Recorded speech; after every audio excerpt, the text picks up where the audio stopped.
Për të 8 mbrëmje radhazi, banorët e Rogozhinës dolën në protest kundër propozimeve për riorganizimin territorial, që parashikojnë bashkimin e bashkisë Rogozhinë me bashkinë Kavaj.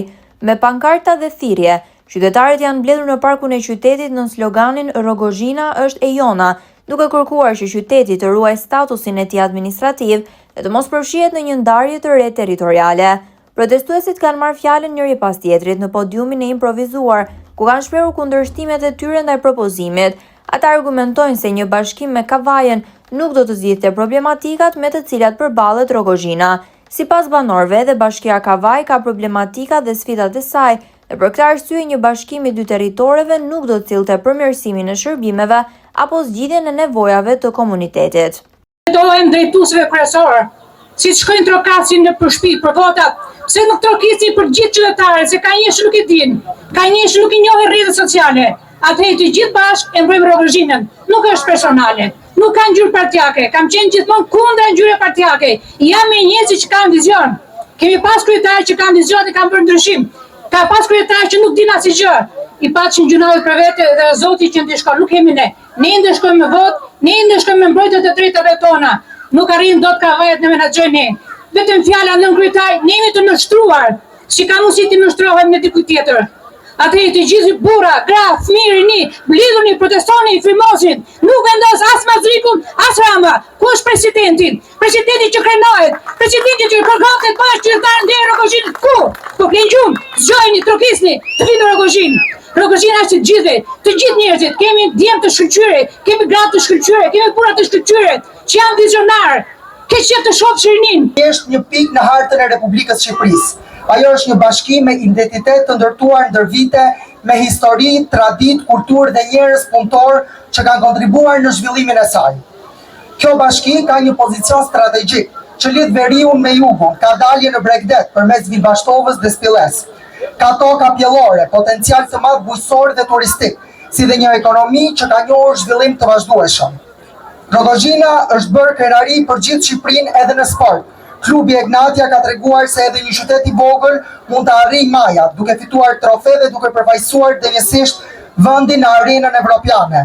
Ky sukses nuk është vetëm sportiv, ai është simbol i punës, organizimit dhe ambicjes që karakterizon komunitetin tonë. Por krenaria jonë nuk mbaron këtu. Rogozhina ka investuar në infrastrukturë, arsim dhe në shërbime dhe zhvillimin e komunitetit. Çdo vendim që largon institucionin nga qytetari e dobëson shërbimin dhe zbeh identitetin e tij. Një bashki nuk matet vetëm me numrin e banorëve. Ajo matet me historinë që mbar, me kontributin që ka dhënë, me potencialin që ka për të ardhmen dhe ndjenjen e përkatësisë që krijon tek qytetarët e saj. Nëse Rogozhina humbet statusin e saj si bashki. Të nderuar bashkëqytetarë të Rogozhinës, të nderuar dhe ulësit e kapeneve që nuk e dini si e gjendje qetësim. Sot nuk jemi mbledhur këtu për politikë ditore, jemi mbledhur për diçka më të madhe, për shtëpinë tonë, për dinjitetin tonë, për të ardhmen e fëmijëve tanë. Njoftimi për shkrimin e bashkisë Rogozhinë nuk është thjesht një ndryshim në letër apo në hartë administrative. Është një vendim që prek drejt për drejt jetën e secilit prej nesh. Por çfarë do të thotë kjo për ne? Do të thotë që për kërkuar një shërbim minimal do të duhet të udhtojmë drejt një qendre tjetër.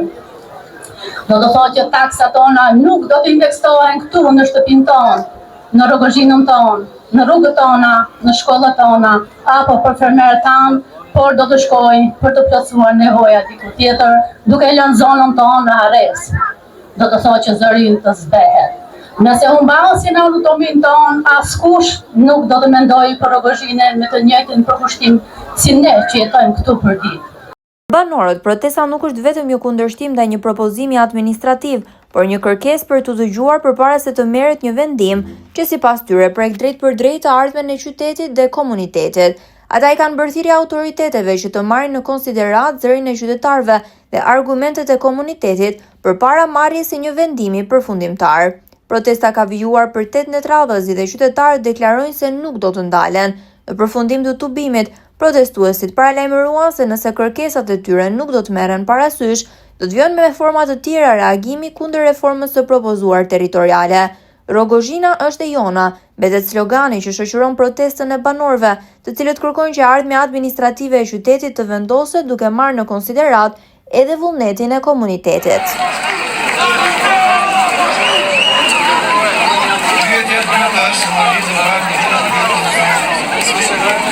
Sa nga ju